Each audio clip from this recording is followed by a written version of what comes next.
Yes, તો નમસ્કાર મિત્રો, ઇન્ડિયા એગ્રોમાંથી વાત કરી રહ્યો છું. નામ છે દીપક રાવલ. બેઝિકલી રતવાણથી બિલોંગ કરું છું. એક સરના આપણે ભૂવસ્ત્ર સુપર સજેસ્ટ કર્યું હતું અને બેસ્ટમાં બેસ્ટ રિઝલ્ટ મળ્યું છે. તો આપણે એમના જ સહમુખેથી સાંભળીશું કે શું વાપર્યું અને શું એમને રિઝલ્ટ મળ્યું છે. યસ સર, નમસ્કાર. શું શુભ નામ આપણું?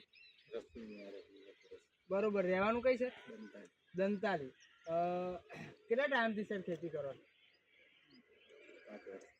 જોઈ શકો છો મિત્રો, સાહેબ 5 વર્ષથી ખેતી કરે છે તમાકુની. તો સર આપણું જે ભૂવસ્ત્ર તમે યુઝ કર્યું એમાં કેવું લાગ્યું તમને? બરોબર બરોબર. અને ભૂવસ્ત્ર તમને કોને થકી મળ્યું હતું? બરોબર. જોઈ શકો છો મિત્રો, મોહસિનભાઈ એમને ભલામણ કરી હતી અને એમને ભૂવસ્ત્ર સુપર લીધું અને યુઝ કર્યું તો એમને બેસ્ટ રિઝલ્ટ મળ્યું. તો દર ફેર કેટલો ઉતારો રહેતો હતો સર? જોઈ શકો છો મિત્રો, દર ફેર 80 મણ જેવો એમનો ઉતારો રહેતો હતો. અને હવે શું લાગે છે કે આ ફેર તમારો શું ઉતારો હશે? જોઈ શકો છો મિત્રો, તે ખેડૂત મિત્ર જાતે જ કહી રહ્યા છે કે આ ફેર જે ગઈ ફેર ઉતારો હતો એના કરતાં કંઈક વધારે લાગે છે. 100-110 મણની આસપાસ એમને ગણતરી છે. તો શું આ વસ્તુ યુઝ કર્યા પછી તમે ખુશ છો? તો બાકીના જે ખેડૂત છે એ લોકોને યુઝ કરવી જોઈએ વસ્તુ.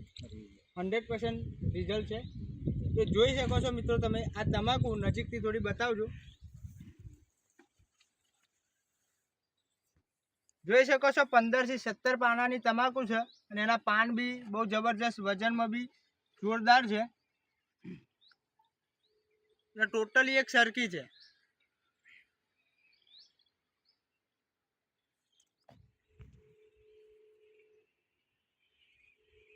યસ, તો શું સર બીજા બહારના જે ખેડૂત લોકો છે તમે એમને ભલામણ કરી શકો કે ભાઈ આ વસ્તુ વાપર, તને રિઝલ્ટ મળશે? તમને રિઝલ્ટ મળ્યું તો આ કેટલા જમીન કરો છો તમે ટોટલ? તો નેક્સ્ટ સિઝનથી બધામાં આપણી પ્રોડક્ટ યુઝ કરશો? જોઈ શકો છો મિત્રો, સર નેક્સ્ટ ટાઈમથી જે બી સિઝન કરશે એમાં બધામાં આપણી પ્રોડક્ટ યુઝ કરવાના છે. ઓકે, જય હિન્દ, જય મહારાજ.